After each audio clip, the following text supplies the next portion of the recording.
Hi there. You're looking marvelous today.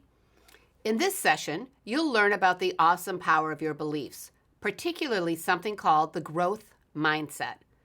After decades of studying how our beliefs affect us, researchers have found that our beliefs about ourselves, others, and how people become talented predict how high we set our goals and whether we succeed in achieving them.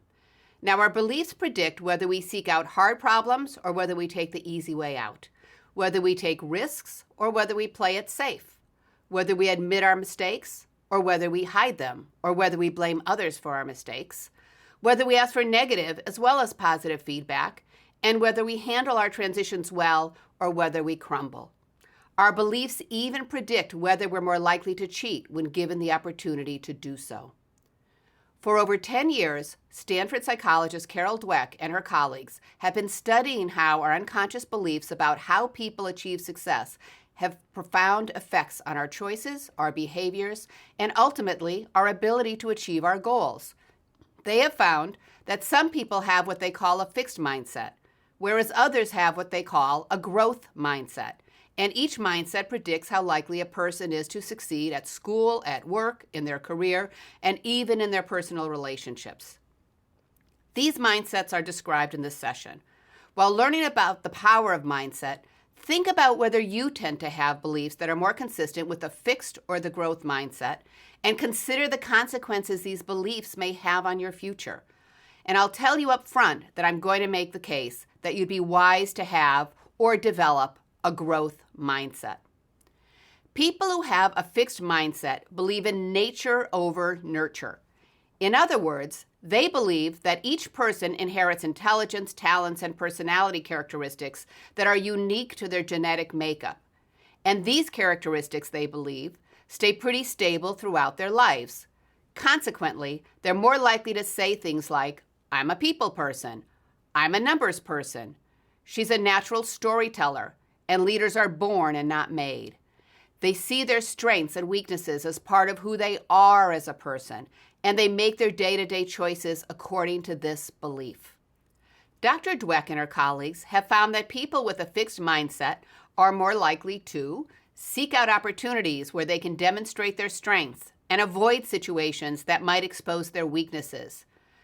They're less likely to take risks, for example, taking on a course or a job assignment in which they may not excel, because they fear that doing so may put them in situations that require skills that they don't yet have and that may lead to failure. When they or others make mistakes, they're more likely to believe that these mistakes are due to a lack of natural ability rather than an opportunity to reflect on what they can learn from the mistake and learn new skills. They are less likely to seek out and appreciate negative feedback because it can feel like a threat to their identity, particularly because they are more likely to believe that they can't do much to change their weaknesses, since they believe that their strengths and weaknesses are wired in. They are also more likely to quit when facing hurdles and setbacks because they believe that struggles suggest that they don't have the natural ability in those areas, so why even try? For people with a fixed mindset, focusing primarily on their strengths may serve them well for a while as they continue to excel in what they already do well. But as they continue to miss out on opportunities to take risks, learn, and grow, their strategy of focusing on their strengths can backfire in the long run because their strengths that helped them in the past may not help them in the future, especially if the environment changes and they don't change with it. In contrast, people who have a growth mindset believe more in nurture than in nature. They believe that intelligence, talents, and personality characteristics are learned and can change over time with effort and practice. They are more likely to say, "She worked hard to get where she is today. I can become a great speaker if I put my mind to it." And leaders are made, not born. They believe that effort, careful planning, and ongoing learning, more so than natural ability, predict people's ability to achieve success, and they make their day-to-day choices and pursue their goals according to this belief. Because they believe their strengths are the result of effort rather than innate abilities, they are more likely to take on projects in which they can learn things that they have not yet mastered even if doing so highlights their current weaknesses. They are more likely to take risks because they are more interested in growth than in protecting themselves from the possibility of mistakes and failure. They are more likely to see mistakes as opportunities for learning rather than as signs of permanent personal flaws. They are more likely to seek out negative feedback and persist when faced with hurdles and setbacks because they believe these are to be expected as they move step by step toward their goals. In fact, many people with a growth mindset find negative feedback, hurdles, and setbacks to be motivating rather than demoralizing, and they double up their efforts to improve their performance. The hallmark of people with a growth mindset is that they believe in the adage that the harder I work, the smarter I get. Day by day, they focus more on developing their future self than on validating and protecting their current self. They don't see the advantage of being the smartest person in the room, and they're not comfortable receiving only positive feedback. Now, here's another way that a growth mindset pays off. Because they start taking risks and learning from mistakes earlier in their careers, people who favor a growth mindset tend to be better prepared to handle the bigger problems, and they make fewer mistakes later in their career when the stakes are higher. Dr. Dweck and her colleagues have conducted and inspired over 10 years of research on the power of the growth mindset in predicting success. Now listen for yourself to Dr. Dweck talk about this research and the power of what she calls not yet. I hope you found Dr. Dweck's presentation to be useful. Here's what's really interesting about the growth mindset. A theme in this course is that small interventions can trigger big changes, and this is demonstrated in a study by Dweck and her colleagues. In the study, researchers gave hundreds of adolescent students a test that was made up of 10 questions designed to assess nonverbal ability, and most of the students did pretty well on the test. After taking the test, the researchers praised some of the students for their ability, a fixed mindset, saying, "Wow, you did very well on those problems. You got X many problems right. That's a really good score. You must be smart at these problems."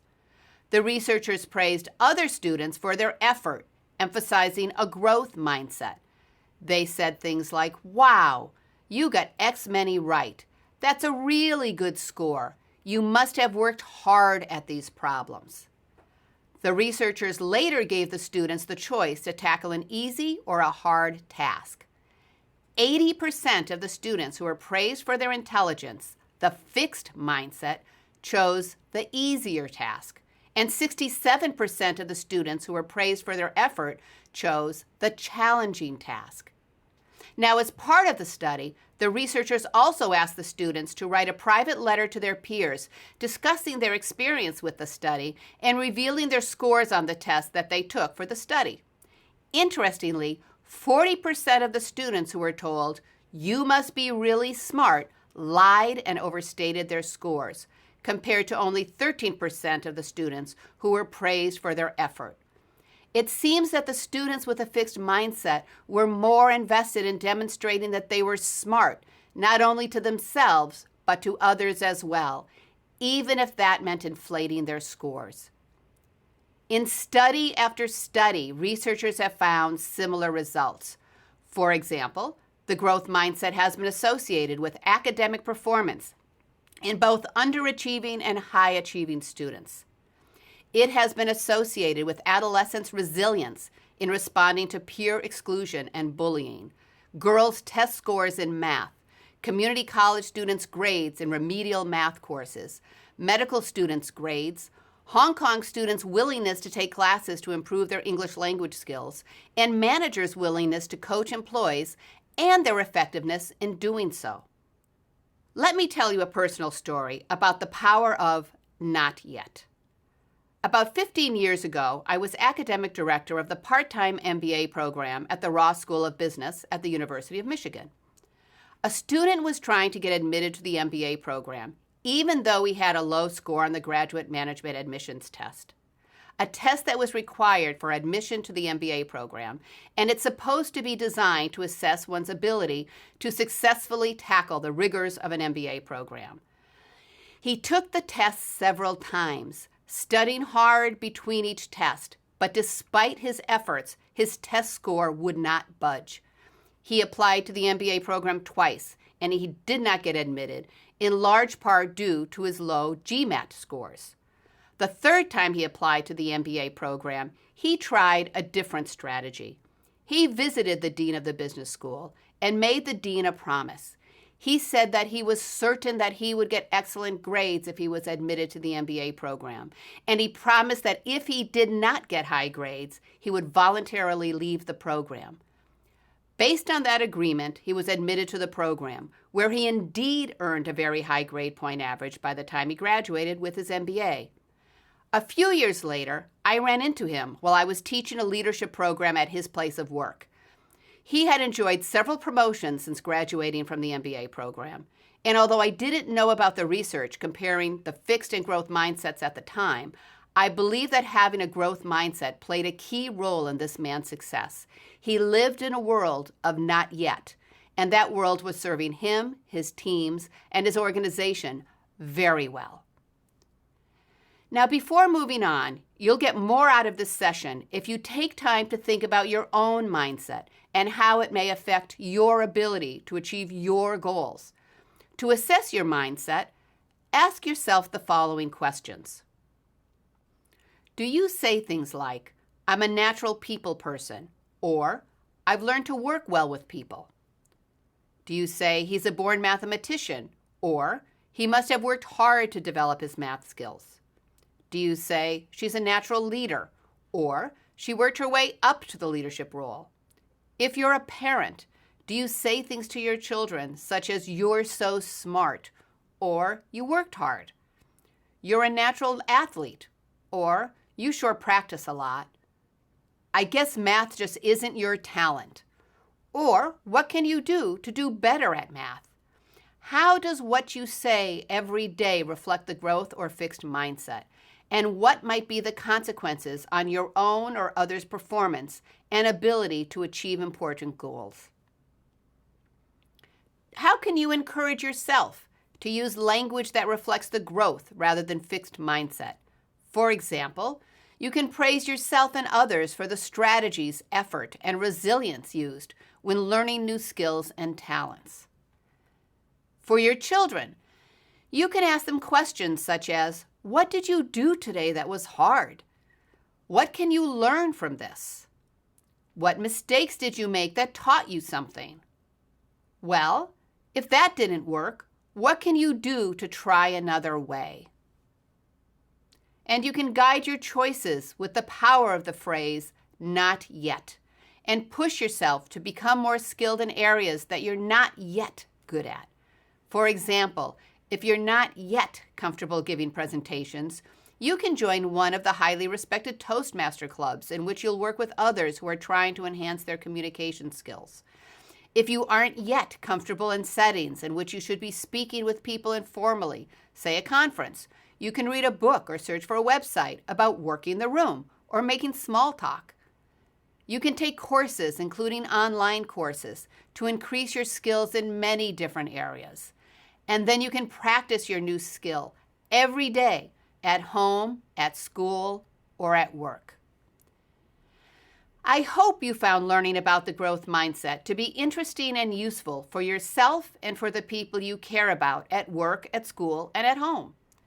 Let me end this session with one of my favorite quotations by Dr. Dweck. "Remember," she said, "the people who start off the smartest don't always end up the smartest." In the next session, we'll talk about how the growth mindset can protect people against some of the negative effects of prejudice and bias. Until then, take care, and I'll see you soon.